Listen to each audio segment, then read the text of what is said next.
This is WFYI News Now. It's November 22nd, and I'm Darian Benson.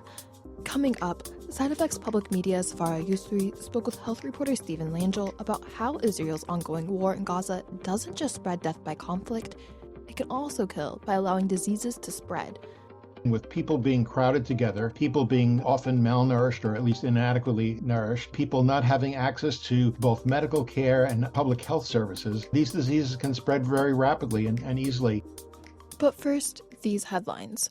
Newfields released a statement Tuesday in the wake of the departure of former president and CEO Colette Pierce Burnette.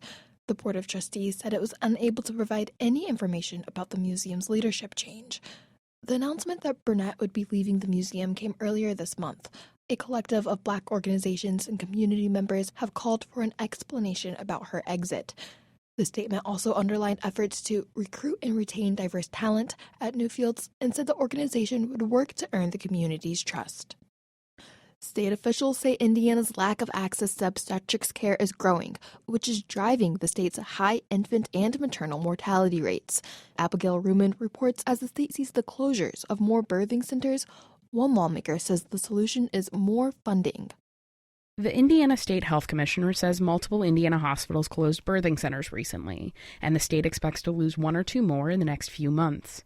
Rural health leaders are pointing to physician recruitment and low Medicaid reimbursement rates as factors in those closures. Representative Rita Fleming says the state needs to invest money in preventative care and eliminate bureaucratic hassles that get in the way of patient care. Our maternal and infant mortality will decrease. We'll have healthier moms and babies, and we'll be able to put that money saved back into increased Medicaid reimbursement. Representative Ethan Manning says the state has the money to increase the low Medicaid reimbursement rate for OB services. For Indiana Public Broadcasting, I'm Abigail Herron. West Lafayette lawmakers say they are optimistic about the possibility of passing water legislation during the state's upcoming legislative session. Ben Thorpe reports leaders in the House and Senate said they, like local officials, are waiting for more data about moving forward on a proposed pipeline moving water from Tippecanoe County to Lebanon. Earlier this week, Tippecanoe County officials moved to block water withdrawals for 9 months, hoping that lawmakers would take action on the issue during the next session. Senate President Pro Tem Roderick Bray says he's unsure about what water legislation might pass. You may see legislation this year on that issue.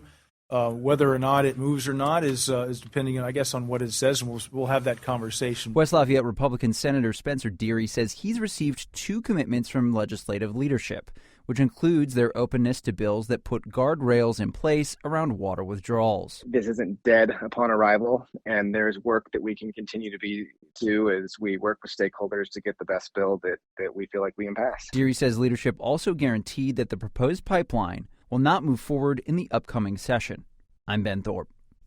And looking forward to the legislative session, yesterday was Organization Day at the Statehouse, the ceremonial start to the session, and every year, it's also the start of predicting what will happen.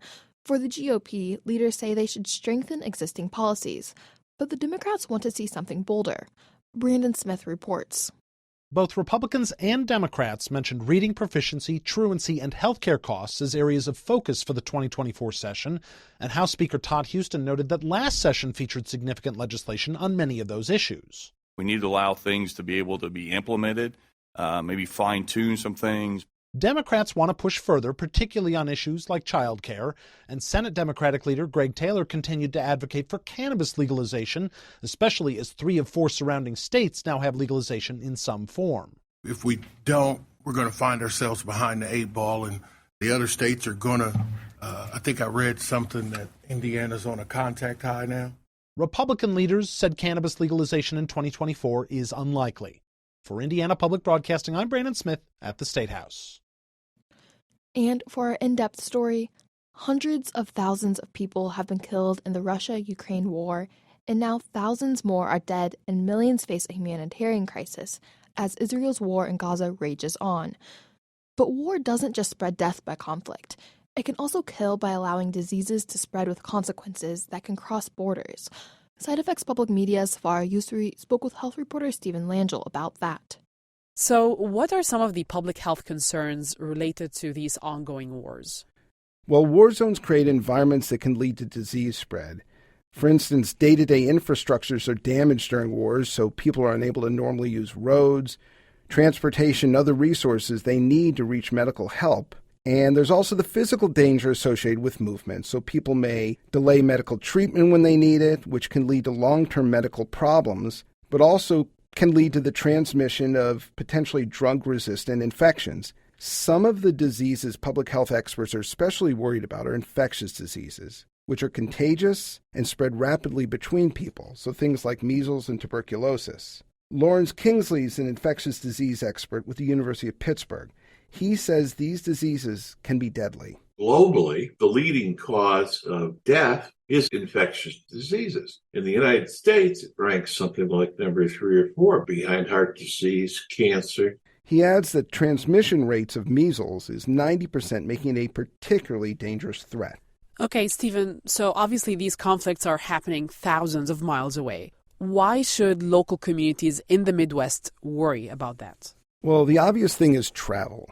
When people commute between the U.S. and these regions, this can cause diseases to spread.